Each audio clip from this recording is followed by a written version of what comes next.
দুইটা আলু ও দেশি মুরগির 3টা ডিম দিয়েই মারাত্মক লেভেলের টেস্টে এক রেসিপি করে দেখাবো। দারুণ টেস্ট, অসাধারণ।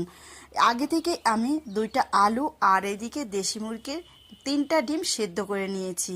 এদিকে আমি বড় ডিম পাইনি, সেই জন্য আমি দেশি মুরগির ডিম দিয়েই কিন্তু আজকের রেসিপিটি তৈরি করছি। আলুটা আমি সেদ্ধ করে ছুলে নিয়েছি, তারপরে এই যে এইভাবে করে আমি গোল গোল করে কেটে নেব, একটু মোটা মোটা করে কেটে নিচ্ছি। আর আমার ভিডিওটি যদি ভালো লাগে অবশ্যই সাবস্ক্রাইব, লাইক, কমেন্ট করে পাশে থাকবেন। আলু তো আমি গোল গোল করে কেটে নিলাম, তারপরে এই যে দেখুন ডিমটাকেও কিন্তু আমি গোল করে কেটে নিব। অবশ্যই একবার হলেও এই রেসিপিটি ট্রাই করে দেখবেন, খেতে কিন্তু দুর্দান্ত টেস্ট। আর এই রকম অল্প রেসিপিতেও 3 থেকে 4 জন কিন্তু খেতে পারবে, এতটাই টেস্ট। তারপরে আমি এদিকে মশলা করে নিচ্ছি। রসুন, আদা, পেঁয়াজ, গোলমরিচ আর শুকনো লঙ্কা মিক্সিতে ব্লেন্ড করে নিলাম। কড়াইয়ের মধ্যে সর্ষের তেল দিয়ে দেবো। তেলটা একটু গরম হলে ফোড়নে দিচ্ছি এলাচ আর দারচিনি, শুকনো লঙ্কা। একটু নেড়ে চেড়ে দিব। দেওয়ার পর আমি আগে থেকে যে মশলাটা করে রেখেছিলাম ওই মশলাগুলো দিয়ে দিচ্ছি।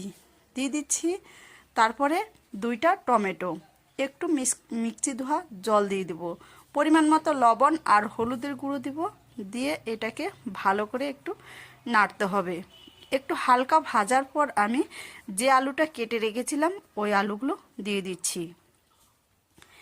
এইভাবে করেই কিন্তু এটাকে নাড়তে হবে যতক্ষণ না মশলা থেকে তেল ছেড়ে দিচ্ছে। এই যে দেখেছেন তো, নেড়ে চেড়ে আমি একটু পরিমাণ জল দিয়ে দিব। অবশ্যই তাহলে ট্রাই করে দেখবেন, খেতে কিন্তু দুর্দান্ত টেস্ট। আর আমার ভিডিওটি যদি ভালো লাগে শেয়ার দিয়ে পাশে থাকবেন, নতুন নতুন ভিডিও পেয়ে যাবেন। এই যে অল্প একটু জল দিয়ে ফুটিয়ে 1 থেকে 2 মিনিট আমি ফুটিয়ে নিব। তারপরে কেটে রাখা ডিমগুলো আমি দিয়ে দিচ্ছি।